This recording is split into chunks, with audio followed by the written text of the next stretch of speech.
जय हिंद साथियों, स्वागत है आप सभी का आपके अपने परिवार मैथ्स गुरु मनीष में।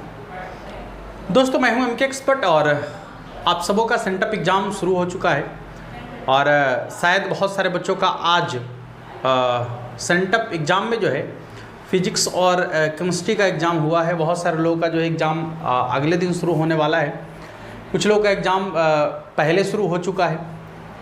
तो सेंटअप एग्ज़ाम को देखते हुए जो है आप लोग के लिए सेंटअप एग्ज़ाम के क्वेश्चन को हम लेकर आए हैं। जो आपके बोर्ड एग्ज़ाम में इस बार जो सेंटअप एग्ज़ाम आपका होने वाला है, उस सेंटअप एग्ज़ाम में कैसे प्रश्न आपसे पूछे जाएंगे, ठीक ना, किस किस प्रकार के प्रश्न आपसे पूछे जाएंगे और उसको आप कैसे बना पाएंगे। सबसे पहली बात कि जब आप सेंटअप एग्ज़ाम को देने जाए तो आप इतना ध्यान में ज़रूर रखें कि ये सेंटअप एग्ज़ाम नहीं, ये आपका बोर्ड एग्ज़ाम हो रहा है। यदि आप ये मानकर एग्ज़ाम देने जाएंगे कि आपका बोर्ड एग्ज़ाम है, तब जाकर आप बेहतर तरीके से वहाँ जो है क्वेश्चन को सॉल्व कर पाएंगे। और इसको मजाक में मत लीजिएगा, ये बात आपको अच्छे से समझना है, क्योंकि कभी भी बोर्ड आपकी कॉपी को मंगवा सकती है चेक करने के लिए, और यदि आपकी कॉपी में सही नहीं लिखा हुआ है, यदि आप सेंटअप एग्ज़ाम पास नहीं करते हैं, ठीक ना, तो आपको जो है मेन बोर्ड एग्ज़ाम में बैठने नहीं दिया जाएगा। पिछला बार भी बहुत सारे बच्चों ने ऐसी गलती कर दी थी, जिस वजह से बहुत सारे बच्चों को जो है एग्ज़ाम देने से रोक दिया गया था। और बहुत सारे बच्चे जो है पिछला बार लगभग एक डाटा के अनुसार जो है लगभग 32,000 बच्चों को जो है एग्ज़ाम देने से रोक दिया गया था, क्योंकि वो सेंटअप एग्ज़ाम में फेल कर चुके थे। इसलिए मजाक में मत लीजिएगा, इस सेंटअप एग्ज़ाम को सीरियस में आप एग्ज़ाम को लीजिएगा और जाकर बोर्ड एग्ज़ाम की तरह ही आप पेपर में पूरा का पूरा लिखिएगा और उसमें आपका जो है मार्किंग होगा, आप स्कोर करेंगे, उस स्कोर के हिसाब से जो है आपका रिजल्ट जाएगा बिहार बोर्ड में, और तब जाकर आपको जो है फाइनल परीक्षा के लिए बुलाया जाएगा, ठीक है ना। तो आपका कल शायद मैथमेटिक्स का एग्ज़ाम होने वाला है, मुझे जैसा लग रहा है। कुछ बच्चों का जो है ये रूटीन में मुझे प्राप्त हुआ है, तो उसी हिसाब से यदि देखा जाए तो उसमें कल के लिए जो है मैथमेटिक्स का एग्ज़ाम होने वाला है। तो इसके लिए हम आपको जो है पूरा का पूरा 100 ऑब्जेक्टिव क्वेश्चन सेंटअप एग्ज़ाम के लिए लेकर आए हैं, और मुझे लग रहा है कि आपके बोर्ड एग्ज़ाम में बस ऐसे ही सवाल आपसे पूछे जाएंगे। यदि आप आज के 100 प्रश्न को कर लेते हैं, ठीक ना, तो आने वाला जो आपका कल बोर्ड एग्ज़ाम है उसमें आपको कोई परेशानी नहीं होने वाला है, आप बड़े आराम से उन सभी प्रश्नों का जवाब दे पाएंगे, ठीक है ना। तो आइए देरी ना करते हुए क्लास की शुरुआत करते हैं। और सबसे पहला प्रश्न आपके लिए जो होगा वो क्या होगा, ध्यान से देखिएगा। सबसे पहला प्रश्न आपको ऊपर दिख भी रहा है, एक बार देख लीजिए सब लोग अच्छा से, ठीक है ना। क्वेश्चन आपको दिख रहा है, ये क्वेश्चन थोड़ा नीचे है, ठीक है। आइए क्वेश्चन की शुरुआत करते हैं। देखिए सबसे पहला सवाल आपका यही है जो ऊपर आपको दिख रहा है। क्वेश्चन आपका है कि dx माइनस साइन एक्स, मतलब डिफ्रेंसिएशन किसका, साइन एक्स का। इधर नहीं हो रहा है क्यों भाई।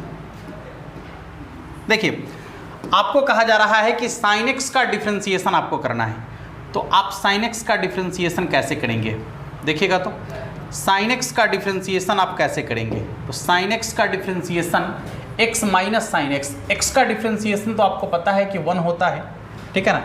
x का डिफ्रेंसिएशन 1 होता है, तो ये हो जाएगा आपका 1,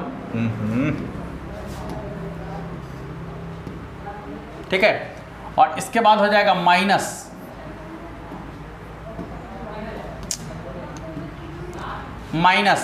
साइन का डिफ्रेंसिएशन होता है आपका cos x, और प्लस क्या हो जाएगा c। मुझे लगता है ये कलर आपको नहीं दिख रहा होगा, ठीक है ना। तो इसका आंसर हो जाएगा 1 माइनस cos x, c नहीं, c इसलिए नहीं होगा क्योंकि ये जो आपका है ये डिफ्रेंसिएशन है, तो इसका हो जाएगा 1 माइनस cos x, जो कि आपके ऑप्शन नंबर बी में आपको दिख रहा है, ठीक है ना। तो इसका आंसर हो जाएगा आपका ऑप्शन नंबर बी के बराबर।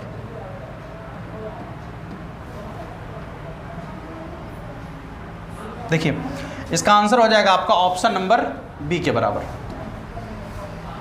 ये ऑप्शन नंबर बी के बराबर। दूसरा सवाल आपका है, ये क्या हो रहा है, देखिए क्वेश्चन नंबर 2 आपका है कि एक अवकल समीकरण आपको दिया गया है, ठीक है ना, और कहा जा रहा है कि दिए गए अवकल समीकरण dy बटा dx minus y cot x बराबर कॉसेक स्क्वायर एक्स का समाकलन गुणांक क्या होगा। समाकलन गुणांक को शॉर्ट में हम लोग IF कहते हैं, ठीक है ना, इंटीग्रल फैक्टर IF। और IF बराबर फॉर्मूला होता है e के पावर में integration of P D x, ठीक है ना। हाँ, यही होता है आपके IF का फॉर्मूला। अब देखिए IF निकालने के लिए आपको सबसे पहले सवाल का सेटिंग समझना पड़ेगा।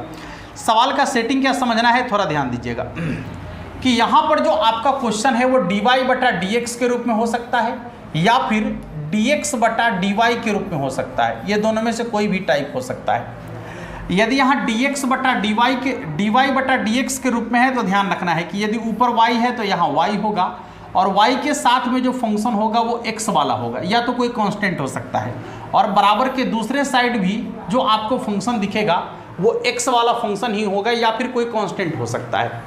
तो जब ऐसे सवाल सेट है तो आपको IF का मान निकालने के लिए किसी से कोई मतलब नहीं। हाँ, एक बात और ध्यान में रखना है कि यहाँ dy/dx बिल्कुल अकेला होना चाहिए। dy/dx के साथ गुना में या भाग में या जोड़ गुना में या भाग में जो है कोई भी एक्स्ट्रा फंक्शन आपको नहीं दिखना चाहिए। यदि होगा भी, गुना में यदि दिख भी जाए तो आप उसी फंक्शन से दोनों तरफ भाग कर दीजिएगा, ठीक है ना। मतलब dy/dx या dx/dy बिल्कुल अकेला आपको दिखना चाहिए, ठीक है, अकेला है। वो यहाँ y है तो यहाँ भी y है, y के साथ एक फंक्शन आपका -cot x है और इसके बाद cosec स्क्वायर x है, तो आपको इससे कोई मतलब नहीं है, मतलब सिर्फ इससे है। तो करना क्या है, e के पावर में, ठीक है ना, e के पावर में -cot x into D x. अच्छा ध्यान से देखिएगा, यह हो जाएगा आपका e के पावर में -cot का इंटीग्रेशन होता है log sin x, log sin x, ठीक है, log sin x। अब आप ध्यान से देखिएगा कि यहाँ पर या तो log sin x एक चीज़ और, या तो आप log sin x लिख सकते थे या फिर आप एक चीज़ और लिख सकते हैं। यदि आप log sin x नहीं लिखना चाहते हैं तो इसका एक और फॉर्मूला है। वो दूसरा फॉर्मूला क्या है तो देखिएगा, e तो माइनस पहले से है और इसका दूसरा फॉर्मूला होता है -log cosec x, -log cosec x। ये आसान हो गया, ठीक है ना।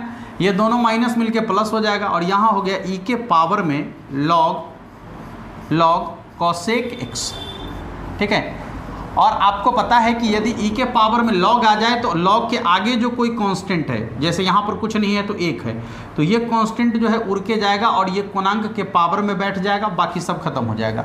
तो ये बचेगा आपका सीधे cosec x के बराबर, ठीक है ना। ये सीधे सीधे बचेगा आपका सिर्फ और सिर्फ cosec x के बराबर, जो कि आपके ऑप्शन नंबर बी में आपको दिख रहा है। क्लियर है? हाँ, आइए अगले प्रश्न की तरफ चलते हैं।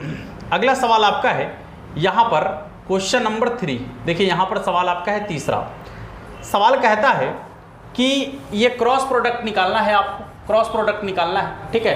तो क्रॉस प्रोडक्ट निकालने के लिए आपको जो है सबसे पहले ये आपको सर्कल समझ में आना चाहिए, ये छोटा वाला, ठीक है ना। ये I, ये J और ये K, ये रोटेशन है आपका, ऐसे रोटेशन होना चाहिए इसका, ठीक है ना। तो आपको पता है कि यदि I क्रॉस J होता है, यदि I cap cross J cap होता है, I J के बाद क्या होता है K, तो इसका आंसर K कैप हो जाएगा। यदि J cap cross K cap रहता है, यदि J cap cross K cap रहता है, J क्रॉस K, तो उसका आंसर हो जाएगा I कैप। इसके बाद यदि K क्रॉस I होगा, यदि K cap cross I cap होगा, ठीक है ना, तो K I के बाद क्या आता है J, तो इसका आंसर J कैप हो जाएगा। लेकिन यदि इसका रोटेशन चेंज हो जाए, मतलब उल्टा हो जाए, ऐसे हो जाए, तो सिर्फ और सिर्फ इसमें क्या लग जाएगा, माइनस लग जाएगा। जैसे यदि यहाँ पर लिख दिया I क्रॉस K, तो इसका हो जाएगा -J कैप उल्टा। यहाँ लिख दे यदि K क्रॉस J उल्टा, देखिए ना K J उल्टा जा रहा है, ऐसे उल्टा जा रहा है, इसका हो जाएगा आपका -I कैप, ठीक है। यदि यहाँ पर हो जाए J क्रॉस I, ठीक है ना, तो ये भी उल्टा है, देखिए JI उल्टा जा रहा है, ऐसे उल्टा जा रहा है, ठीक है ना, तो इसका हो जाएगा आपका -K कैप। यदि दिशा सही है तो प्लस, और यदि दिशा विपरीत हो रहा है तो माइनस। जो दो गो दिया गया है उसके अलावा तीसरा उसका आंसर होगा, जो दो गो दिया गया है उसको छोड़ देना है, जो बच गया तीसरा वही आंसर होता है। जैसे IJ क्रॉस के रूप में है तो इसका K हो जाएगा, यदि उल्टा चलेगा तो माइनस हो जाएगा, ठीक है ना। तो यहाँ पर अभी आपको ध्यान देना है, ये देखिए यहाँ पर 3 दूनी 6, ये हो जाएगा आपका 6। I K, गौर से देखिए I क्रॉस K, तो I क्रॉस K माइनस जे हो जाएगा, तो यहाँ हो जाएगा माइनस जे। इसके बाद देखिए 3 तिहाई 9, ये हो जाएगा 9, जे क्रॉस के, गौर से देखिए जे क्रॉस के कहाँ पर है, जे क्रॉस के, इसका हो जाएगा आई, ये हो जाएगा आपका आई, मतलब -6 जे कैप प्लस 9 आई कैप कहाँ पर है, -6 जे कैप प्लस 9 आई कैप, देख लीजिए कहाँ पर है, कहीं है क्या, आई के तो माइनस जे, ठीक है। इसके बाद अच्छा इसको क्या किया है कि आई वाला को पहले लिख दिया है, तो ये हो जाएगा आपका 9i माइनस 6j, सजा के लिख दिया है, सजा के लिख दिया, आई वाला को पहले और जे वाला को बाद में लिख दिया है, जो कि आपके ऑप्शन नंबर बी में आपको दिख रहा है, ठीक है ना। तो इसका आंसर हो जाएगा आपका ऑप्शन नंबर बी के बराबर। अगला सवाल देखेंगे आप, अगला क्वेश्चन क्या कह रहा है, क्वेश्चन नंबर 4 देखिएगा, ये बिल्कुल सेंटर एग्जाम वाला ही सवाल है, आप थोड़ा सा भी जो है ना अंतर आपको नहीं दिखेगा। देखिए यहाँ पर सवाल है कि ये जो दिया गया आपको वेक्टर है, ठीक है ना, इसका निकालना है मैग्नीट्यूड, ठीक है। कैसे निकालेंगे भाई, तो मैग्नीट्यूड निकालने का आपको फॉर्मूला पता है, रूट अंडर ये जो आपको दिख रहा है, ये x का वैल्यू है, ये y का वैल्यू है, ये z का वैल्यू है, तो इसका फॉर्मूला होता है root under x² plus y² plus z²।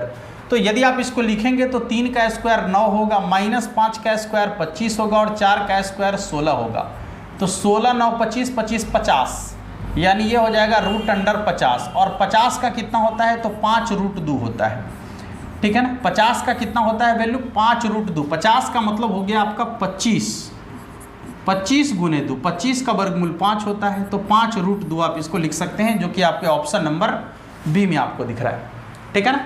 तो इसका आंसर ऑप्शन नंबर बी के बराबर हो जाएगा। अगले सवाल की तरफ चलेंगे, थोड़ा ध्यान से देखिएगा, आप सब लोग क्वेश्चन बनाने का प्रयास कीजिएगा, ठीक है ना। हाँ, क्योंकि सवाल आपको बनाना है बोर्ड एग्जाम में जाकर, हम आपके सिर्फ और सिर्फ मदद कर सकते हैं, हम आपको सही रास्ता दिखा सकते हैं, हम आपको कॉन्सेप्ट सिखा सकते हैं, हम आपको इसका तरीका बता सकते हैं। इसके अलावा बोर्ड एग्जाम में जाकर लिखने की जो पावर है, जो क्षमता है, जो टर्म्स और कंडीशन है, वो आपको लागू करना है, और आप ही बोर्ड एग्जाम में जाकर लिखेंगे, मैं बोर्ड एग्जाम में जाकर नहीं लिख सकता आपके बदले, ठीक है ना।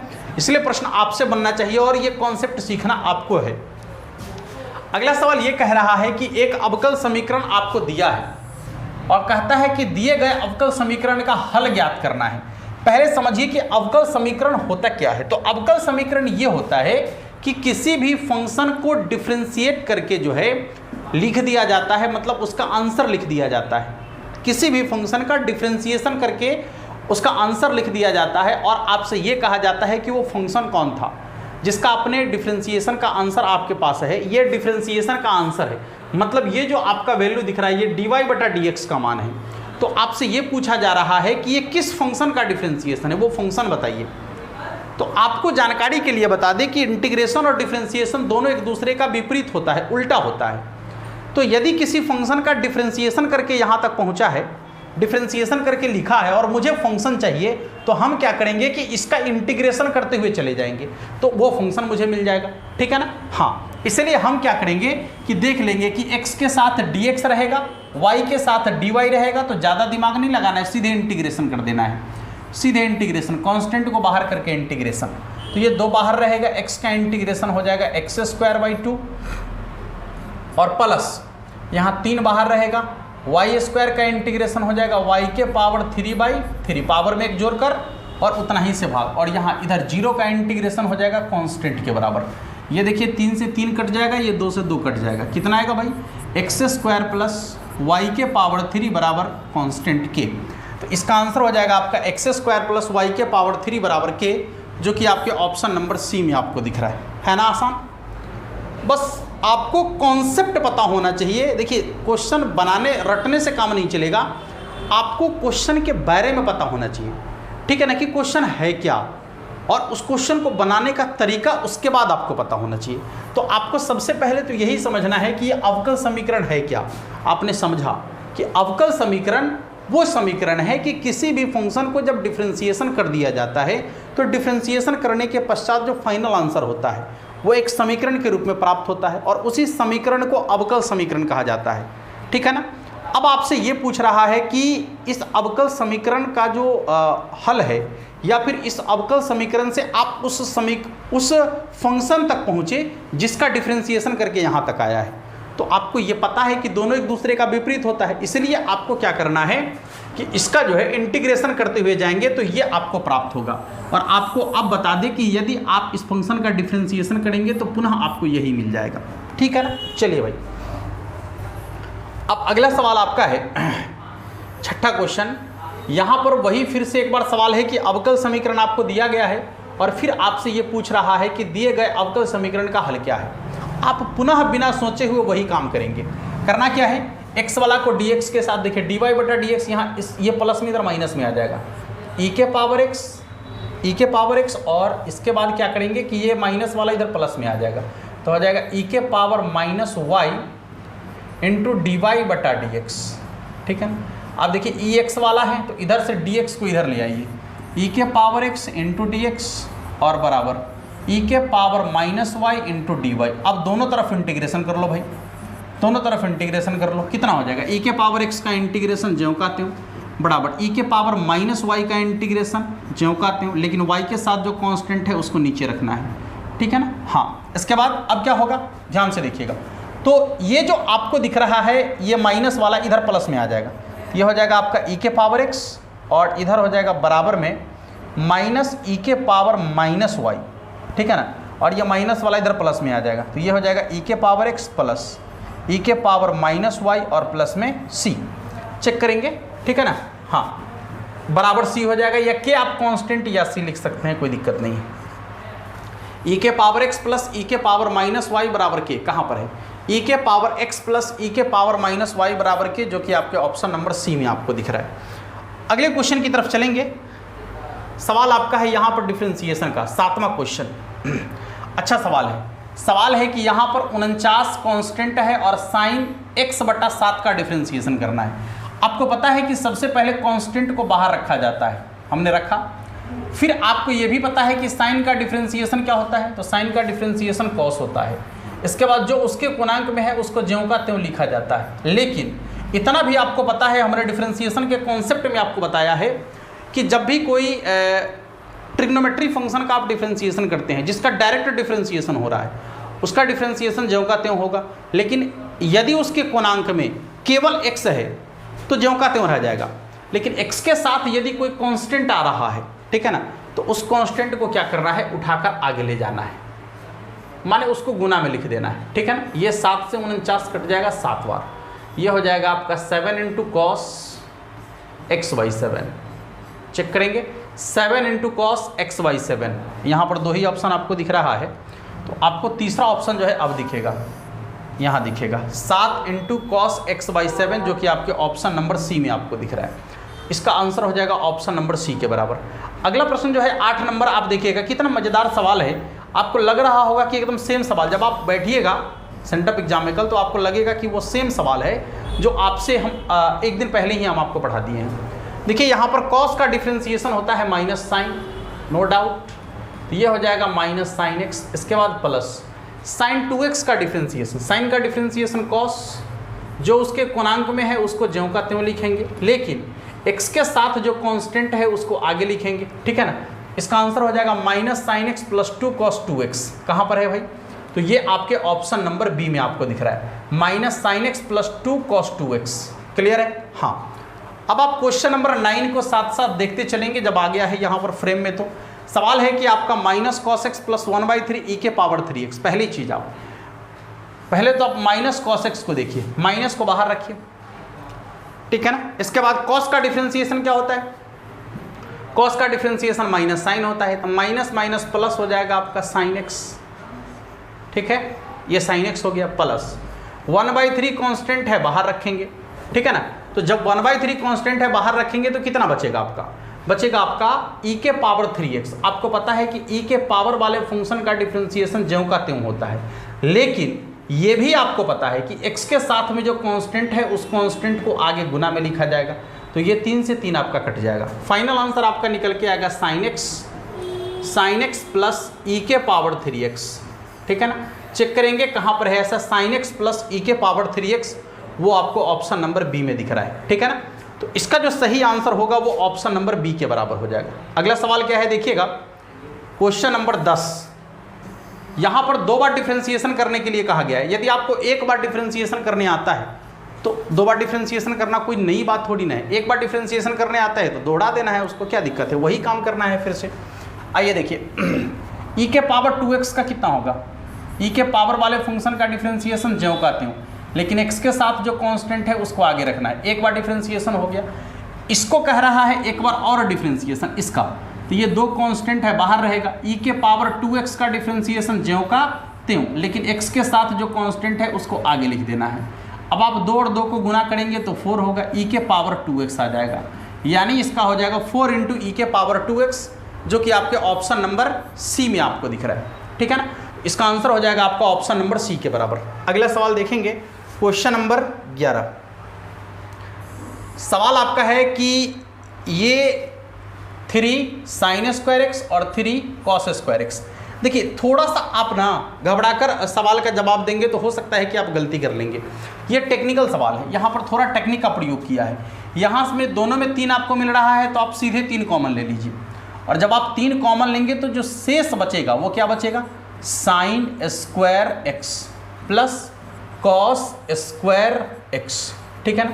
और आपको ये पता है कि sine square x plus cos square x बराबर 1 होता है। ये फॉर्मूला है, बेसिक फॉर्मूला है, क्लास 10 में आप पढ़े होंगे, ठीक है ना, कि sine square theta plus cos square theta बराबर 1, sec square theta minus tan square theta बराबर 1, cosec square theta minus cot square theta बराबर 1।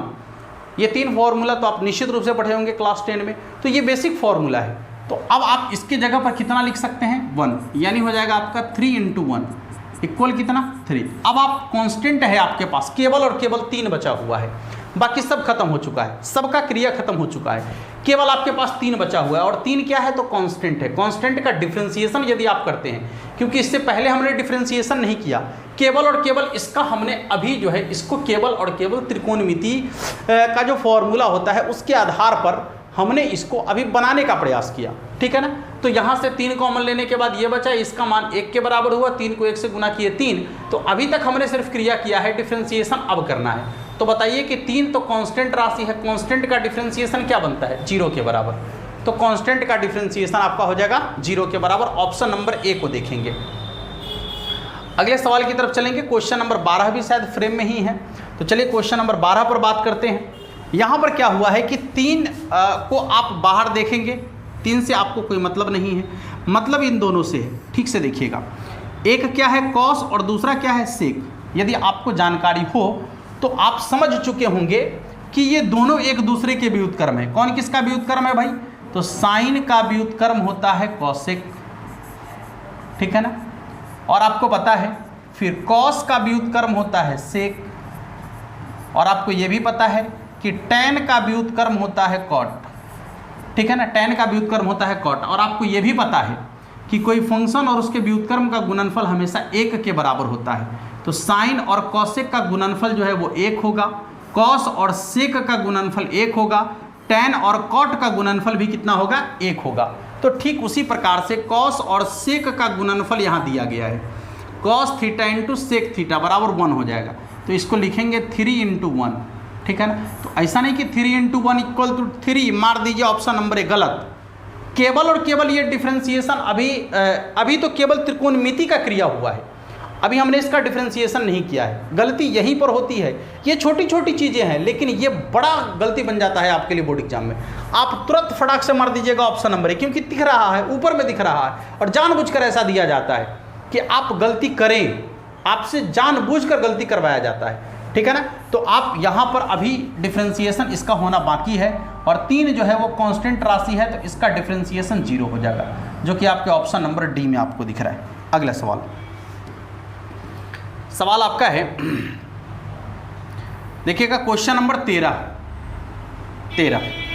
क्या कह रहा है। सवाल है कि 4 cos x/4, ठीक है। यहाँ पर 4 आपका कांस्टेंट है तो बाहर रहेगा, और cos का डिफरेंशिएशन क्या होता है, माइनस साइन होता है, माइनस साइन x/4 जो उसके कोणांक में है वो ज्यों का त्यों, लेकिन x के साथ जो कांस्टेंट है 1/4 उसको बाहर रखना पड़ेगा। ये 4 से ये 4 कैंसिल हो जाएगा, कितना हो जाएगा -sin x/4। तो चेक करेंगे -sin x/4 कहाँ पर है, अभी तो यहाँ नहीं है, ठीक है ना। आगे ऑप्शन में आ जाएगा -sin x/4, option number D. यहाँ देखिए ऑप्शन नंबर डी में आपको दिख रहा है। अगला क्वेश्चन है आपका, यहाँ देखिएगा क्वेश्चन नंबर 14। अच्छा सवाल है कि log e के पावर 5x, या तो आप सीधे log 5x ही समझ लीजिए इसको, ठीक है ना, ज़्यादा मामला गड़बड़ नहीं करना है, तो सीधे समझ लीजिए कि ये log 5x है। और आपको याद होगा कि डिफ्रेंसिएशन में हमने आपसे एक कॉन्सेप्ट बताया, हमने आपको एक कॉन्सेप्ट बताया था कि यदि log के साथ उसमें यदि log वाला फंक्शन हो और x के साथ कोई भी कांस्टेंट आ जाए, कोई भी कांस्टेंट, यहाँ पर कोई भी कांस्टेंट आ जाएगा, उससे कोई फर्क नहीं पड़ने वाला है, ऐसे क्वेश्चन का डिफरेंशिएशन हमेशा 1/x ही होता है। अब आप जानकारी के लिए जान ले, या फिर आपको हम इसका क्रिया भी बता देते हैं। आपको ये पता है कि log का डिफरेंशिएशन होता है 1 में, जो उसके साथ यहाँ पर वैल्यू होता है उसको लिख देते हैं। इसके बाद अब यदि आप 5x का डिफरेंशिएशन करेंगे तो 5 कांस्टेंट है, बाहर रह जाएगा, x का हो जाएगा 1, ये 5 से 5 आपका कट जाएगा, कितना बचेगा 1/x के बराबर। इसलिए आप बिल्कुल चिंता ना करें, ठीक है ना। कोई भी फंक्शन यदि log वाला है और उसमें जो है यहाँ पर इसके वैल्यू में x के साथ कोई भी कांस्टेंट आ जाए तो इसका डिफरेंशिएशन 1/x ही होगा, इतना ध्यान रखिएगा। इसका डिफरेंशिएशन 1/x ही होगा, कुछ भी आ जाए। जैसे मान लीजिए कि यहाँ आ जाए log 50x, फिर भी इसका डिफरेंशिएशन 1/x ही होगा। यदि यहाँ पर आ जाए log mx, फिर भी इसका डिफरेंशिएशन 1/x ही होगा, ठीक है ना। इससे कोई दिक्कत नहीं होने वाला है। अगले सवाल की तरफ बढ़ेंगे। देखिए क्वेश्चन नंबर 15 आपके सामने है। यहाँ पर आप इसको समझ लेंगे कि ये log 3x² है, log 3x² है, ठीक है ना। हाँ, ये x नहीं है, x² है, तो यहाँ पर आपको थोड़ा क्रिया करना है। अब करना क्या है थोड़ा क्रिया, वो देखिए कि यहाँ पर आपके पास अब 2 फंक्शन है। कौन कौन है भाई, तो एक है log वाला और एक है आपके पास बहुपदीय फलन, ठीक है ना। आपको पता है कि log वाले फंक्शन का डिफरेंशिएशन होता है 1 में, ये वैल्यू जितना रहेगा उसको बटा में उतारेंगे, ठीक है ना। इसके बाद इनटू 3 कांस्टेंट है, बाहर रहेगा, x² का डिफरेंशिएशन कितना हो जाएगा, तो 2x के बराबर, यही होगा। अब आप यहाँ से क्या कीजिए कि 3 से 3 आपका कैंसिल हो गया, एगो x से एगो x कट गया, तो बच गया ऊपर में 2 और नीचे में x, यानी इसका डिफरेंशिएशन हो जाएगा आपका 2/x, कितना हो जाएगा 2/x के बराबर, है ना। आसान, इतना क्रिया आपको छोटा छोटा क्रिया करना है, ठीक है ना। बहुत ज़्यादा वहाँ जाकर जो है मजदूरी नहीं करने लगना है कि सर ने तो बताया था कि पहले y मानो, फिर वहाँ पर चेन रूल लगाओ, फिर ऐसे वैसे, कुछ नहीं। गुरु जी का जो कॉन्सेप्ट है डिफरेंशिएशन का, याद रखो, जितनी फंक्शन है उतनी बार डिफरेंशिएशन करो, ठीक है ना, और सबको गुना में लिखो, आपका डिफरेंशिएशन बन जाएगा। यदि आपने हमारे डिफरेंशिएशन वाले वीडियो को नहीं देखा है अभी तक, हो सकता है कि बहुत सारे बच्चे ऐसे होंगे जो पहली बार देख रहे होंगे, ठीक है ना, तो उनको तो कुछ बातें जो है दिमाग से मतलब उनको सर के ऊपर से निकल रहा होगा। ऐसा इसलिए करें कि ये सारा का सारा ट्रिक, सारा का सारा कॉन्सेप्ट जितने भी हैं जो अभी हम अप्लाई कर रहे हैं प्रश्न को सॉल्व करने में, ये पहले हम कर चुके हैं। ये सारे के सारे कॉन्सेप्ट्स जो है हम पहले सिखा चुके हैं वीडियो के माध्यम से। तो यदि आप नहीं देखे हैं तो जाकर प्लेलिस्ट में जाकर देखिएगा, डिफरेंशिएशन का आपको अलग मिल जाएगा, इंटीग्रेशन का अलग मिल जाएगा, वेक्टर का अलग मिल जाएगा, सबका अलग अलग प्लेलिस्ट बना हुआ है, तो आप जाकर जरूर देख लीजिएगा एक बार, ठीक है ना। चलिए आइए, अगला सवाल आपका है 16 नंबर, ये भी फ्रेम में ही है तो हो जाए एक बार। देखिए 1/5 पहले है तो ये तो कांस्टेंट है, बाहर रखना अनिवार्य है। फिर आपके पास tan है, tan का डिफरेंशिएशन कितना होता है भाई, सेक स्क्वायर, जो गुणांक में है उसको ज्यों का त्यों रखो, लेकिन x के साथ कांस्टेंट है तो इसको आगे गुना में रखना जरूरी है। अब ये 5 से 5 कट गया, बचेगा कितना, तो सेक स्क्वायर 5x। अब चेक करो सेक स्क्वायर 5x कहाँ है, तो ऑप्शन नंबर सी में आपको दिख रहा है। सेक स्क्वायर 5x जो है ये आपके ऑप्शन नंबर सी में दिख रहा है। अगले सवाल की तरफ चलेंगे, देखिएगा क्वेश्चन नंबर 17 क्या है भाई। सवाल है आपका कि a cos थीटा y बराबर b sin थीटा, तो dy बटा dx बराबर क्या होगा। देखिए इसमें जो है ना इसमें जो है x में एक फंक्शन है और फिर एक फंक्शन y में है, इसको कहते हैं प्राचल वाला फंक्शन, ठीक है ना। और इसके लिए आपको क्या करना होता है कि दोनों में जो है एक यहाँ पर थीटा आपको दिख रहा है, इसमें भी थीटा इसमें भी थीटा, मतलब दोनों फंक्शन को ये जोड़ने का काम कर रहा है, ठीक है ना। तो हम क्या करेंगे पता है कि इसको भी थीटा के सापेक्ष डिफरेंशिएशन, क्योंकि dy बटा में dx डिफरेंशिएशन का मामला है, ठीक है ना। तो हमको चाहिए dy मतलब इसका डिफरेंशिएशन चाहिए ऊपर में, और बटा में चाहिए dx मतलब इसका डिफरेंशिएशन चाहिए नीचे में। कोई बात नहीं है, इसका डिफरेंशिएशन करो, b ज्यों का त्यों रहेगा, साइन का डिफरेंशिएशन cos थीटा, ये ऊपर y वाला ऊपर और x वाला का डिफरेंशिएशन नीचे, तो एक कांस्टेंट है बाहर रहेगा, और cos का डिफरेंशिएशन माइनस साइन थीटा, ठीक है ना। तो अब क्या बन जाएगा देखिए b बटा a, तो माइनस b बाई ए, और cos बटे साइन कितना होता है cot थीटा, तो cos बटे साइन हो जाएगा cot theta, minus b by A cot theta, option number D ऐसा, ठीक है ना, minus b by A cot theta. अगला सवाल देखिए क्वेश्चन नंबर 18, क्या है सवाल भाई। अभी आप थोड़े समय के लिए ना स्क्वायर को भूलिए, समझिए कि स्क्वायर नहीं है, तो क्या दिख रहा है cos theta into sec theta, ठीक है ना। और आपको पता है कि cos theta into sec theta बराबर 1 होता है, क्यों, क्योंकि दोनों एक दूसरे का व्युत्क्रम है, अभी जस्ट हमने आपको बताया है। तो जब इसका वैल्यू 1 है तो आप सीधे कर दीजिए 1 का स्क्वायर, क्योंकि इसमें भी स्क्वायर इसमें भी स्क्वायर था, 1 का स्क्वायर, 1 का स्क्वायर कितना 1, और 1 का इंटीग्रेशन कितना, 1 मिनट, इससे पहले वाला जो है वो डिफ्रेंसिएशन था या इंटीग्रेशन था, अच्छा डिफ्रेंसिएशन था, अब यहाँ से इंटीग्रेशन है, तो 1 का इंटीग्रेशन कितना, तो 1 का इंटीग्रेशन होगा आपका, चूंकि थीटा के सापेक्ष चल रहा है ना, तो थीटा, अब प्लस में कितना k या c कोई कांस्टेंट, तो थीटा प्लस के, ऑप्शन नंबर सी। अगला सवाल क्या है देखिएगा, क्वेश्चन नंबर 19, आइए भाई, sine cube theta plus sine theta into cos square theta, ये थोड़ा टेक्निकल सवाल है, क्या किया है समझ में आ रहा है। देखिए यहाँ 3 गो साइन थीटा है, यहाँ 1 गो साइन थीटा है, आप क्या कर लीजिए ना कि इसमें से साइन थीटा को कॉमन ले लीजिए पहले। अच्छा, अब आप जैसे ही साइन थीटा कॉमन लेंगे तो एक मज़ेदार चीज़ जो है ना इसके अंदर अब बच जाएगा, जैसे ही आपने साइन थीटा को बाहर किया एक मज़ेदार चीज़ बच गया। अब क्या बचा देखिए, यहाँ पर बच गया आपका 3 साइन में से 1 बाहर हो गया, तो ये साइन स्क्वायर थीटा बचेगा, और यहाँ पर ये साइन थीटा बाहर आ गया तो कॉस स्क्वायर थीटा बचेगा, तो प्लस कॉस स्क्वायर थीटा लिखेंगे। और इस फॉर्मूला से आप वाकिफ हैं, हमने आपको बताया है कि ये बेसिक फॉर्मूला है क्लास 10 में, sign square theta plus cos square theta बराबर कितना होता है 1, तो ये हो जाएगा आपका साइन थीटा इंटू 1, और साइन थीटा को यदि 1 से गुना किया जाएगा तो ये साइन थीटा के ही बराबर आएगा। अभी ये आंसर नहीं है भाई, हमने सिर्फ और सिर्फ इसका ट्रिग्नोमेट्री वाला क्रिया किया है, ठीक है ना। तो क्रिया करने के बाद ये साइन थीटा आया है, अब कह रहा है कि साइन थीटा का इंटीग्रेशन करो, तो साइन थीटा का इंटीग्रेशन हो जाएगा आपका माइनस कॉस थीटा प्लस सी, चेक करो ऑप्शन नंबर बी। अगला क्वेश्चन सॉरी, क्वेश्चन नंबर 20 देखिए, यहां ध्यान से देखिएगा, यहां पर इंटीग्रेशन है, 2 बाहर में लिखा है, हम इसको थोड़ा अंदर लिख देते हैं, 2x बटा में x square plus 5 into D x.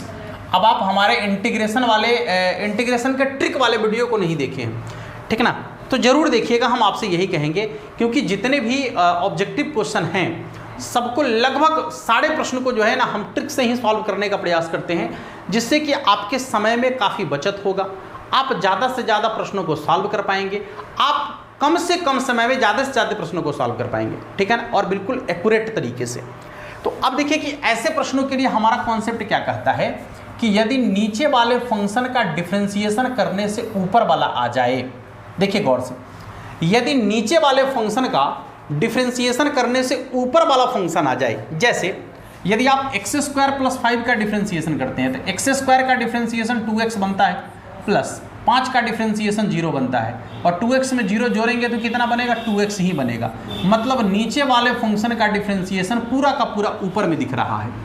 तो जब भी ऐसा आ जाए कि नीचे वाले फंक्शन का डिफरेंशिएशन ऊपर में दिख जाए, तो ऐसे फंक्शन का इंटीग्रेशन करने के लिए आपको क्या करना है, लिखना है log बटा वाला ज्यों का त्यों बटा वाला ज्यों का त्यों प्लस सी, सिर्फ इतना काम करना है, log बटा वाला ज्यों का त्यों प्लस सी, और ये आपको ऑप्शन नंबर ए में दिख रहा है, ठीक है ना। तो इसका आंसर हो जाएगा ऑप्शन नंबर ए के बराबर। अगले सवाल की तरफ चलेंगे, क्वेश्चन नंबर 21। यदि हम आपसे यहां पर रुके और पूछे कि बताइए इसका आंसर क्या होगा, जबकि हमने आपको कॉन्सेप्ट बताया है, तो आप क्या करेंगे कि नीचे वाले फंक्शन का एक बार डिफरेंशिएशन करेंगे। e के पावर x का डिफरेंशिएशन कितना होता है, e के पावर x, और e के पावर माइनस x का कितना होता है, तो माइनस e के पावर माइनस x। अब आप गौर से देखेंगे तो नीचे वाले फंक्शन का जब हमने डिफरेंशिएशन किया है तो ये पूरा का पूरा ऊपर में दिख रहा है। सेम प्रोसेस कि नीचे वाले फंक्शन का डिफरेंशिएशन यदि ऊपर में आ जाए तो ऐसे फंक्शन का इंटीग्रेशन करने के लिए आपको क्या करना है, लिखना है log बटा वाला ज्यों का त्यों, बटा वाला ज्यों का त्यों और प्लस में c। तो इसका आंसर हो जाएगा log e के पावर x प्लस e के पावर माइनस x। ओह, बटा में है प्लस ना, प्लस और प्लस c, जो कि आपके ऑप्शन नंबर बी में आपको दिख रहा है। अगला सवाल देखेंगे, क्वेश्चन नंबर 22। अब कह रहा है इसका निकालना है मापांक। ये देख रहे हैं, ये मापांक का सिंबल है, ठीक है ना। ये जो आपको दिख रहा है ये मापांक का सिंबल है। परिमाण समझ लीजिए आप इसको, क्या कहेंगे, -3 आई है ना, अरे रूट अंडर -3 का स्क्वायर कर दो तो 9 हो जाएगा, 9 का वर्गमूल 3 बनेगा, ऑप्शन नंबर डी। इसका आंसर ऑप्शन नंबर डी हो जाएगा। अगला क्वेश्चन देखेंगे 23 नंबर। क्या कह रहा है कि 3 को बाहर रखा है, sec 2x into ten 2x। आपको ये पता है कि sec theta into tan theta का इंटीग्रेशन sec थीटा होता है, कोई बात नहीं है। पहले तो 3 को ज्यों का त्यों लिखो, और sec theta into tan theta का इंटीग्रेशन sec थीटा होता है। sec थीटा की जगह पर 2x है तो 2x लिखेंगे, लेकिन वही काम की x के साथ जो कांस्टेंट है उसको अब बटा में लिखना है। जब डिफरेंशिएशन करेंगे तो गुना में लिखेंगे, x के साथ जो कांस्टेंट होगा उसको गुना में लिखेंगे। कब? जब डिफरेंशिएशन करेंगे तब। और यदि आप इंटीग्रेशन करेंगे तो x के साथ जो कांस्टेंट होगा उसको बटा में लिखना है, तो बटा में लिखेंगे, और प्लस क्या हो जाएगा, c। इसका आंसर हो जाएगा 3/2 sec 2x plus c। 3/2 sec 2x plus c, option number A में आपको दिख रहा है। अगला क्वेश्चन देखेंगे, क्वेश्चन नंबर 24। 8 के पावर x का इंटीग्रेशन, यानी a के पावर x का इंटीग्रेशन। आपको पता है कि a के पावर x का इंटीग्रेशन होता है आपका a के पावर x बटा में log a और प्लस c। तो इसके हिसाब से आप देख सकते हैं a के पावर x, तो इसके हिसाब से यदि आप देखेंगे तो कितना होगा, 8 के पावर x बटा में log a, तो a के जगह पर 8 है ना, 8 प्लस c। अब आप खोज के देखेंगे तो ऐसा आपको आंसर नहीं दिखेगा, ऑप्शन में नहीं है। क्या हो गया भाई, ऑप्शन में नहीं है। तो आपको यदि थोड़े जानकारी कम है, ठीक है ना, मैथमेटिक्स की जानकारी यदि कम है, यदि आप सीधे रट के पढ़े हैं तो हो सकता है कि आपका मामला यहाँ पर फंस जाए, ठीक है ना, आप अपने मामला को यहाँ पर फंसा ले। लेकिन हम आपसे ये कहते हैं ना कि आपका मामला हम फंसने देंगे नहीं, ठीक है ना। आपको अब यहाँ पर क्या कर लेना है, देखिए 8 के पावर x और बटा में log, आप 8 को क्या लिख सकते हैं पता है, 2 के पावर 3, और आपको पता है कि log के गुणांक के पावर में जो होता है वो उसके आगे चला जाता है। ये हो जाएगा 8 के पावर x इंटू, ये आगे आ जाएगा तो 3 इंटू log 2 और प्लस c। अब मामला नहीं फंसेगा आपका, ठीक है ना। तो आपके ऑप्शन नंबर सी में आपको दिख रहा है। अगले सवाल की तरफ चलें। देखिएगा, अगला सवाल आपका है 25 नंबर। क्या कह रहा है कि cos x into cosec square x into cos x into cot square x. अच्छा कोई बात नहीं है, यहाँ से ये cos को आप बाहर कर लीजिएगा। तो जैसे ही आप cos x को बाहर करेंगे तो मामला बड़ा अच्छा फंसेगा। वो क्या लिखेगा कि cosec square x minus cot square x, और ये दुलारा सा फॉर्मूला जो आपको दिख रहा है, प्यारा सा फॉर्मूला, ये फॉर्मूला आप क्लास 10 में पढ़ चुके हैं, ठीक है ना। ये फॉर्मूला आप क्लास 10 में पढ़ चुके हैं। ये प्यारा सा फॉर्मूला, 3 फॉर्मूला, बड़ा ही महत्वपूर्ण फॉर्मूला था। बड़ा मज़ा आ रहा था उस समय, प्रश्नों को सॉल्व करने में बड़ा मदद करता है ये तीनों के तीनों फॉर्मूला। तो मुझे लगता है कि ये फॉर्मूला आपको जुबान पर याद होगा। Sine square theta plus cos square theta बराबर 1, sec square theta minus tan square theta बराबर 1, और cosec square theta minus cot square theta बराबर 1। ये जुबान पर याद होगा आपको, ठीक है ना। तो इसके जगह पर आप 1 लिखेंगे, और जैसे ही 1 लिखेंगे, ओ भाई यहाँ पर आपको क्या करना है, इंटीग्रेशन उसको बाहर रख के क्यों करना है ना, बाहर में यहाँ पर cos x होना चाहिए था, और ये बाहर में ऐसे। अब इसके जगह पर यदि 1 रखेंगे तो सीधे cos x बचेगा, और cos x का इंटीग्रेशन होता है sin x प्लस सी। चेक करो कहाँ पर है sin x, option number A में है, ठीक है ना। अगला सवाल है कि y बराबर साइन इनवर्स x, तो dy बटा डी एक्स माइनस 1 बटा में root under 1 minus x square बराबर क्या होगा। अच्छा, कह रहा है कि y का मान इतना है, ठीक है ना।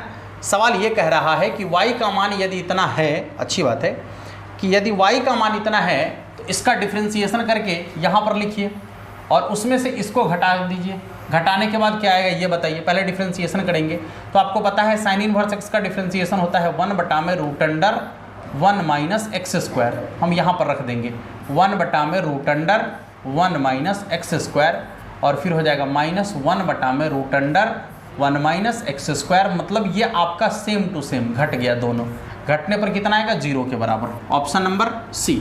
तो इसका आंसर ऑप्शन नंबर सी हो जाएगा। अगला सवाल देखेंगे भाई। देखिए अगला सवाल आपके सामने में है, ये अच्छा सा क्वेश्चन है, इसके लिए हमने कॉन्सेप्ट आपको बताया है, एक बार पुनः हम आपको बताना चाहेंगे कॉन्सेप्ट क्या है। ये सब कॉन्सेप्ट आपको एकदम जानने की ज़रूरत है, बोर्ड एग्जाम में 3-4 सवाल तो फंस ही जाएगा ऐसे क्वेश्चन, ये सब कॉन्सेप्ट पर, ठीक है ना। कॉन्सेप्ट हमारा ये कहता है कि यदि इंटीग्रेशन के सवाल में आपको e के पावर x बाहर में दिख जाए और अंदर में 2 फंक्शन दिखे, और ऐसा फंक्शन 2 दिखे जिसमें कि ये पहला फंक्शन का डिफरेंशिएशन या तो दूसरा हो या दूसरा का डिफरेंशिएशन पहला हो, ऐसा मामला फंसे, ठीक है ना। हाँ, e के पावर x बाहर में दिखे और अंदर में आपको 2 फंक्शन दिखे, जोड़ या घटाव में हो सकता है, और ऐसा फंक्शन 2 दिखेगा कि इसका डिफरेंशिएशन या तो ये होगा या इसका डिफरेंशिएशन ये होगा। तो ऐसे फंक्शन का इंटीग्रेशन करने का आसान तरीका है, क्या है भाई समझिए। सबसे पहले तो e के पावर x बाहर में दिखेगा, तो यहाँ देखिए tan x का डिफरेंशिएशन क्या होता है sec स्क्वायर x, मतलब ये है आपका फंक्शन और ये है इस फंक्शन का डिफरेंशिएशन। तो ऐसे फंक्शन का इंटीग्रेशन क्या होता है e के पावर x इंटू में फंक्शन डिफरेंशिएशन नहीं फंक्शन, तो फंक्शन हो जाएगा आपका tan x और प्लस में c, बस इतना काम करना है। इसका आंसर हो जाएगा e के power x tan x plus c। अब वही सवाल 28 नंबर है, सेम 28 नंबर है। e के पावर x बाहर में दिख रहा है, अंदर में 2 फंक्शन है, किसका डिफरेंशिएशन कौन है, तो आपको पता है कि log x का डिफरेंशिएशन जो है वो 1 बटा x के बराबर होता है, नहीं log x का डिफरेंशिएशन 1 बटा x के बराबर होता है। इसका मतलब ये है फंक्शन और ये है उस फंक्शन का डिफरेंशिएशन, हमें डिफरेंशिएशन से कोई मतलब नहीं है। तो क्या होगा e के power x into function plus में c। आंसर देख लीजिए कहाँ पर है, e के power x log x plus c, option number D में आपको दिख रहा है। अब इसी प्रकार से देखिए क्वेश्चन नंबर 29 भी वही है, सेम वही है, एकदम वही है। कैसे है भाई, e के पावर x बाहर में है। अब देखिए ये है आपका, यदि इसका डिफरेंशिएशन करेंगे तो ये आ जाएगा, कैसे देखिए cos स्क्वायर x है ना, चलो भाई होल पावर वाला है, पावर को आगे में रखेंगे, फंक्शन को ज्यों का त्यों रखेंगे, पावर में से कम कर लेंगे। cos का डिफरेंशिएशन माइनस साइन, तो माइनस को पहले बाहर लिख दीजिए, माइनस साइन एक्स। आपको पता है कि 2 sine x into cos x बराबर हो जाता है साइन 2x, तो यहाँ पर हो जाएगा आपका माइनस साइन 2x ना। इसके लिए फॉर्मूला साइन 2x होगा, अब माइनस पहले से है, तो यहाँ पर देख लीजिए ना, यह है आपका फंक्शन और यह है इस फंक्शन का डिफरेंशिएशन। आपको डिफरेंशिएशन से कोई मतलब नहीं है, क्या होगा e के पावर x इंटू फंक्शन यानी कॉस स्क्वायर एक्स और प्लस में c। चेक करेंगे e के power x into cos square x plus c, option number B में आपको दिख रहा है। अगले सवाल की तरफ चलेंगे, क्वेश्चन नंबर 30। देखिएगा सवाल फिर से वही है, बड़ा मज़ेदार है। देखिए e के पावर x बाहर में है, 2 फंक्शन है, tan इनवर्स x का डिफरेंशिएशन करेंगे तो ये आ जाएगा ना।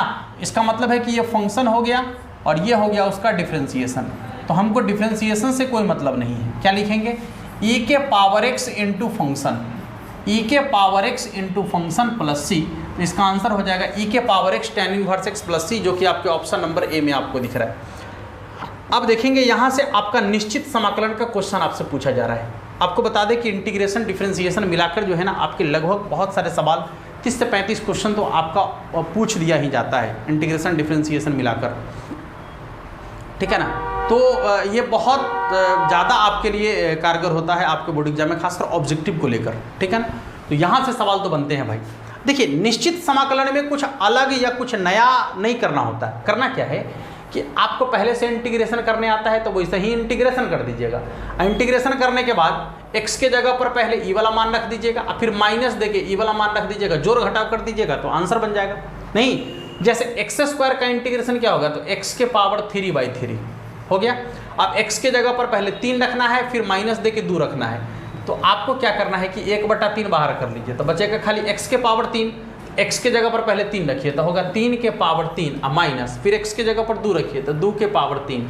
अब कितना हो जाएगा देखिए तो 1/3 बाहर रहेगा, 3 के पावर 3 होता है 27 और माइनस 2 के पावर 3 होता है 28। 27 में से 8 घटेगा, 27 में से 8 घटेगा तो कितना हो जाएगा 19, यानी इसका आंसर हो जाएगा 19/3।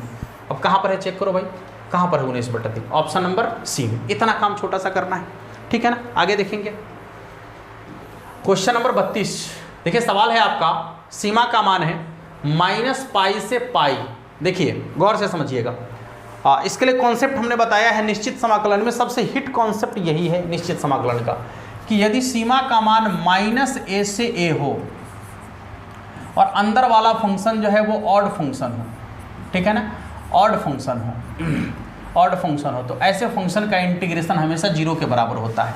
अब ऑड फंक्शन को कैसे पहचानेंगे, तो यहाँ सीमा का मान -a से a दिखेगा, मतलब जितना यहाँ रहेगा उतना ही यहाँ रहेगा, नीचे वाला केवल माइनस में रहेगा। देखिए सेम है। अब आपको ऑड फंक्शन कैसे पहचानना है, तो इसके लिए हम आपको बता दिए थे कि कोई भी ट्रिग्नोमेट्री फंक्शन में साइन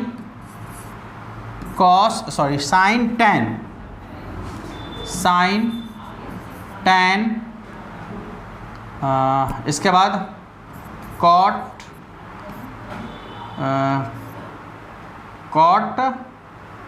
और कॉसेक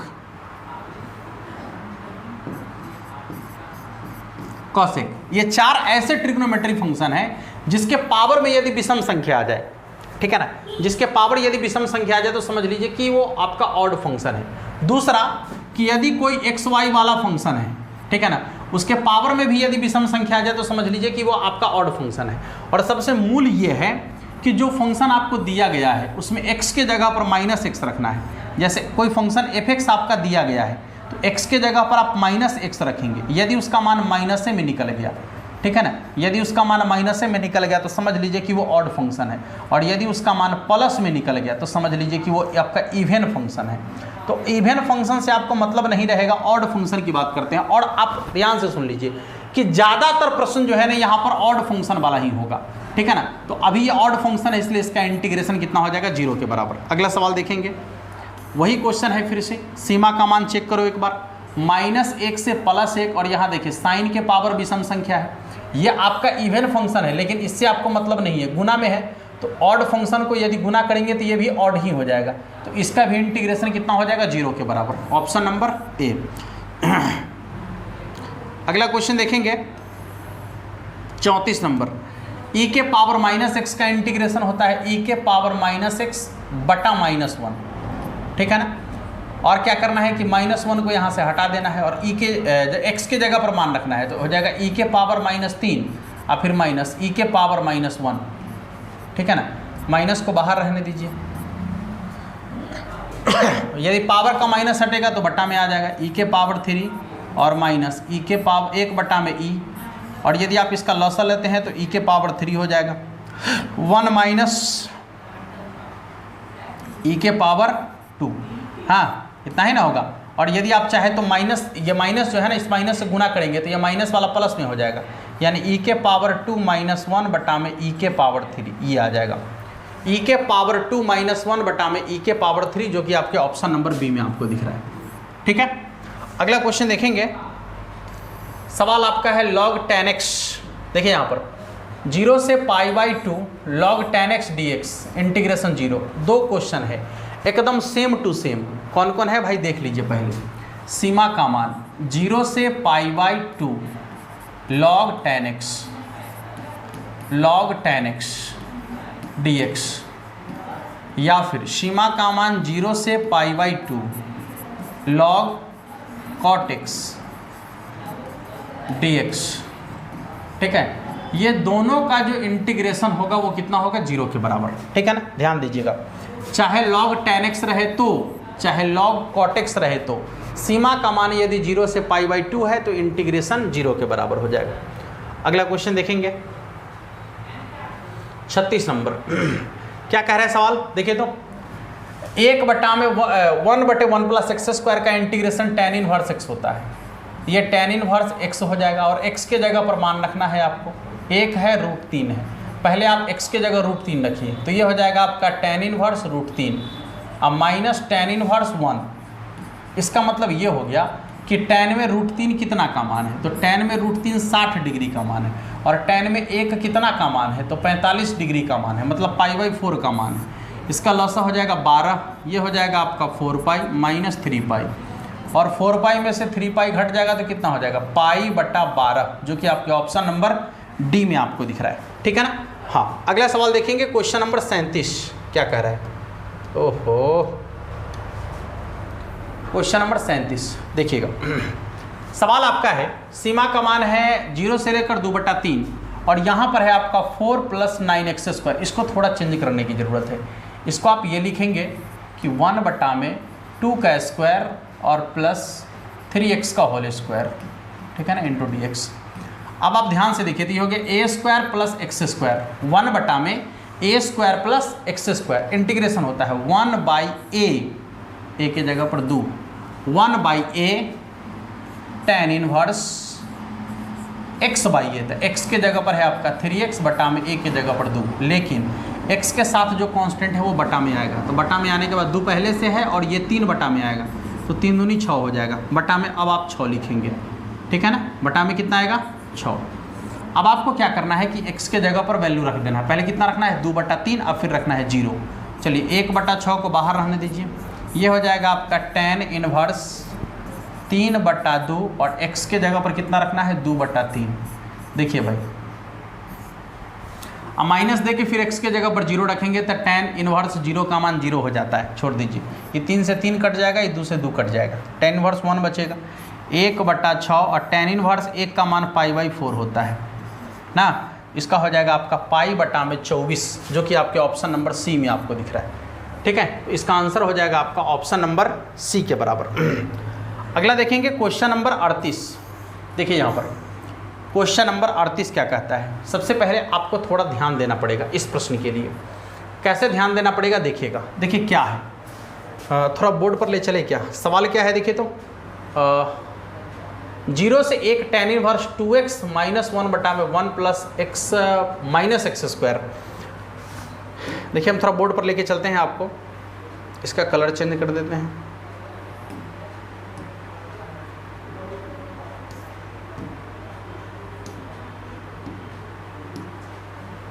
एक मिनट,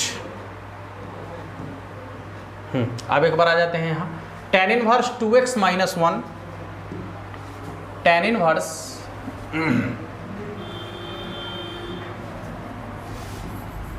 tan इनवर्स 2x - 1 और बटा में कितना है, बटा में आपका है 1 + x - x² ना, 1 + x - x², ठीक है ना। इसका इंटीग्रेशन करना है। इसमें सीमा का मान भी कुछ दिया गया है, शायद सीमा का मान है 0 से लेकर 1 तक सॉरी, सीमा का मान है आपका 0 से लेकर 1 तक, ठीक है। अब देखिए आपको अभी क्या करना है, अभी सिर्फ इस पर ध्यान देना है। देखिए यहाँ पर थोड़ा क्रिया समझिएगा। tan इनवर्स, इसको आप क्या लिख सकते हैं पता है, 2x को लिख सकते हैं x + x - 1, ठीक है। यहाँ पर 2 पार्ट हो गया, इसको एक पार्ट समझ लीजिए आप, और बटा में क्या है 1 ज्यों का त्यों रहने देंगे, ठीक है ना। हाँ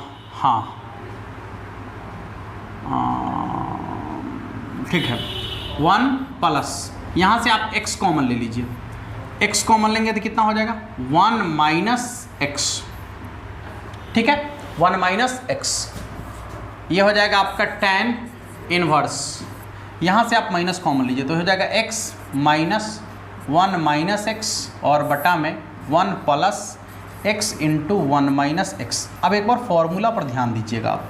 आपको पता है कि tan inverse x - tan inverse y, देखिए यहाँ पर tan inverse x - tan inverse y बराबर फॉर्मूला होता है आपका tan inverse x minus y बटे 1 प्लस एक्स वाई। तो क्या यही फॉर्मूला अप्लाई नहीं हो रहा है यहाँ पर? देखिए तो tan inverse x minus y बटे 1 प्लस एक्स इंटू वाई। इसके जगह पर लिख सकते हैं tan inverse x minus y, tan inverse x के जगह पर, और माइनस tan इनवर्स y के जगह पर 1 माइनस एक्स। देखिए सीमा का मान है 0 से लेकर 1, इसको आप i मान सकते हैं, i मानकर इसको आप समीकरण 1 भी मान सकते हैं। ठीक है, अब आइए, अब आपको पता है कि ये दोनों सीमा को जोड़कर इसमें से घटाया जा सकता है, तो ये हो जाएगा आपका i बराबर, जैसे ही इसमें अप्लाई करेंगे तो कितना आएगा, tan इनवर्स 1 माइनस एक्स और इसके बाद माइनस, यहाँ पर देखिए ये हो जाएगा आपका tan इनवर्स, ये 1 ज्यों का त्यों रहेगा, माइनस x के जगह पर क्या लिख सकते हैं, तो 1 minus x into D x. देखिएगा ये हो जाएगा आपका tan इनवर्स 1 माइनस एक्स और माइनस tan इनवर्स कितना 1 माइनस और माइनस 1 और minus minus plus x into D x. देखिएगा ये 1 से 1 आपका कैंसिल हो जाएगा, कितना आएगा, tan इनवर्स 1 माइनस एक्स और minus tan inverse x D x. ये हो जाएगा आपका समीकरण 2। और इसके बाद यदि आप गौर से देखेंगे तो समीकरण 1 और 2 को यदि आप ऐड करते हैं, देखिए tan इनवर्स x यहाँ पर प्लस में है और ये tan इनवर्स x यहाँ पर माइनस में दिख रहा है, फिर ये माइनस में दिख रहा है और ये प्लस में दिख रहा है, तो ऐड करने पर ये पूरा कट जाएगा। तो बचेगा क्या, बचेगा आपका सिर्फ 2i बराबर, इधर बचेगा 0, यानी i बराबर आपका हो जाएगा सीधे 0। तो इसका इंटीग्रेशन 0 के बराबर होगा। सवाल बड़ा ही बेहतरीन पूछा गया था आपसे, ठीक है ना, ये फॉर्मूला का प्रयोग किया गया है यहाँ पर, ठीक है ना, और सवाल बहुत ही मज़ेदार था ये। ठीक है, इसको देख सकते हैं आप सभी। आइए, आप चाहे तो स्क्रीनशॉट ले सकते हैं इसका, ठीक है ना। बाद बाकी इसका आंसर 0 होगा, जो कि आपके ऑप्शन नंबर बी में आपको दिख रहा है। आगे बढ़े क्वेश्चन नंबर 39 की तरफ। देखिएगा सवाल यह है कि वक्र y बराबर एक्स क्यूब, ठीक है, वक्र y बराबर एक्स क्यूब, एक्स अक्ष तथा कोटि x बराबर -2, हाँ x बराबर -2 और x बराबर 1 से घिरे क्षेत्र का क्षेत्रफल, ऐसे सवाल है ना, कोई बात नहीं। देखिए मतलब जब भी घिरे क्षेत्र की बात करेगा तो इसका इंटीग्रेशन करना है, कहाँ से कहाँ तक, तो -2 से लेकर 1 तक इंटू डी एक्स। बस ये सिंपल कॉन्सेप्ट है, x के पावर 4 बटा में 4, हाँ, और सीमा का मान रखना है -2 से 1 तक। 1/4 कांस्टेंट है, बाहर कर लेंगे और फटाफट से मान रख देंगे। 1 के पावर 4 माइनस फिर -2 के पावर 4 कितना हो जाएगा, 1 के पावर 4 1 और -2 के पावर 4 कितना हो जाएगा, 2 दूना 4 दूना 8 दूना 16 प्लस 16 हो जाएगा, 16 में से घटेगा 15, यानी हो जाएगा -15/4। ऑप्शन नंबर बी में आपको दिख रहा है। अगले सवाल की तरफ चलेंगे। देखिएगा क्वेश्चन नंबर 40 क्या है भाई, -1 से 1 x के पावर 19, चेक करो, सीमा का मान -1 से 1 है, यहाँ x के पावर 19 हो गया, विषम फलन है, इंटीग्रेशन 0 के बराबर, ठीक है ना। इसका इंटीग्रेशन कितना हो जाएगा, 0 के बराबर, सॉरी।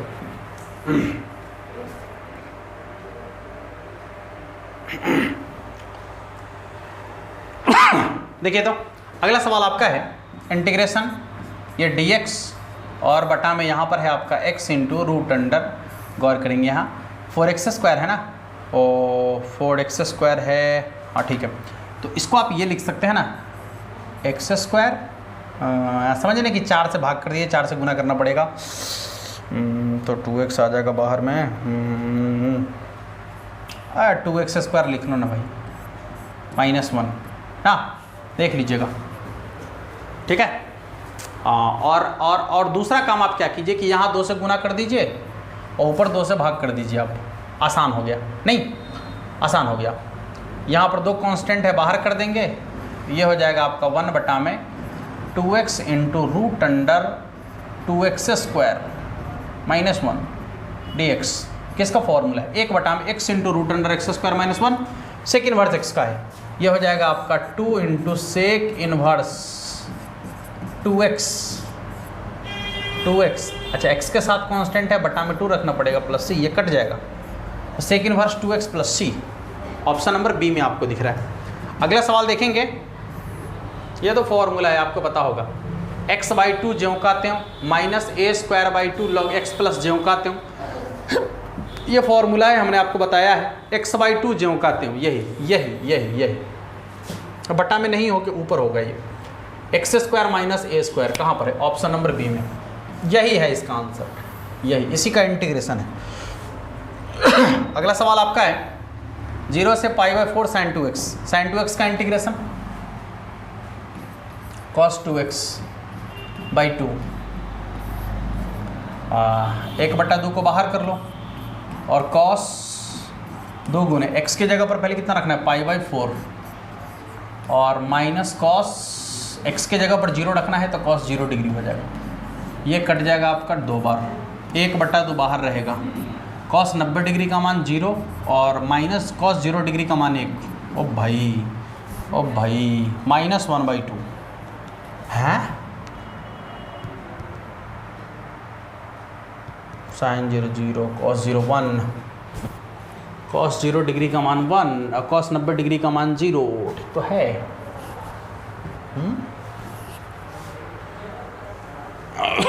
-1/2 आ रहा है।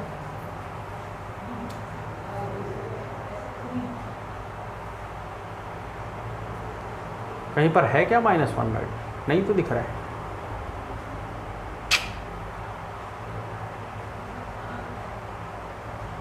हो साइन का इंटीग्रेशन माइनस कॉस माइनस रहेगा, माइनस प्लस 1/2। ओ तेरी +1/2 ऑप्शन नंबर सी। अगला सवाल देखेंगे क्वेश्चन नंबर 44। क्या है भाई क्वेश्चन नंबर 44? -1 से 1 tan के पावर में विषम संख्या ऑड फंक्शन है, इंटीग्रेशन 0 हो जाएगा। अवकल समीकरण इतना का हल क्या होगा? हल निकालने के लिए कह रहा है चुपचाप से इंटीग्रेशन मार लो यहाँ से, 3 ज्यों का त्यों, x² का x के पावर 3/3 माइनस कॉस का इंटीग्रेशन साइन हो जाएगा, ये हो जाएगा आपका साइन y और 0 का इंटीग्रेशन कांस्टेंट के बराबर, ये कट जाएगा x³ minus sine y plus c option number B. अगले सवाल की तरफ चलेंगे। हाँ ये क्वेश्चन किधर गया? ये 47 नंबर क्या कर रहा है इसको देखिए। तो यहाँ से ना आप पहले 3 बाहर कर लो, जैसे ही 3 बाहर करोगे पता है कितना हो जाएगा? 1 0 0 1 मतलब 1 के बराबर, ठीक है ना। अब 1 से इसमें गुना करेंगे तो ज्यों का त्यों हो जाएगा। अब सब में 3 से गुना कर दीजिए तो हो जाएगा -9 13 तिया 39 6 3 18 और 9 तिया 27 ऑप्शन नंबर सी। ये सब आसान है, ये सब बहुत सिंपल है। यहाँ पर गुना करने के लिए कह रहा है एक बार रॉ को उठाना है, कॉलम से गुना करना है। अरे भाई गुना करना संभव नहीं है। क्यों नहीं है संभव भाई? चेक करो क्यों नहीं संभव है। क्योंकि रॉ में 2 गो अवयव, इसके रॉ में 2 गो अवयव है, कॉलम में भी 2 गो अवयव चाहिए था, नहीं है, गुना संभव नहीं है, ठीक है ना, मतलब गुना करना संभव नहीं है। अगला सवाल देखेंगे 49 नंबर। हाँ इसको गुना किया जा सकता है, एक रॉ से कॉलम में, हाँ एक रॉ से कॉलम में कितना हो जाएगा? 0 और माइनस प्लस 6, इसका आंसर सीधे 6 हो जाएगा ऑप्शन नंबर डी, ठीक है ना। अगला क्वेश्चन देखेंगे 50 नंबर। रॉ कॉलम ये हो जाएगा आपका -7 दूना 14 प्लस 14, ठीक है ना। फिर हो जाएगा आपका -26, 14 माइनस 26 ऑप्शन नंबर बी में इसका आंसर दिख रहा है। 50 क्वेश्चन रहने दीजिए, 50 क्वेश्चन सुबह आपको मिल जाएगा, ठीक है ना। वीडियो का लेंथ तो थोड़ा बड़ा हो जाएगा, इसलिए 50 क्वेश्चन अभी रहने दीजिए, बाकी 50 क्वेश्चन जो है सुबह आपको दे देंगे, ठीक है, ताकि आप पूरा 100 का 100 देख लीजिए और बोर्ड एग्जाम में जाकर लिख दीजिए, पूरा बात खत्म हो गया, ठीक है ना। हाँ मिलते हैं फिर आप लोगों से नेक्स्ट क्लास में, और तब तक के लिए आप सभी को जय हिंद, धन्यवाद।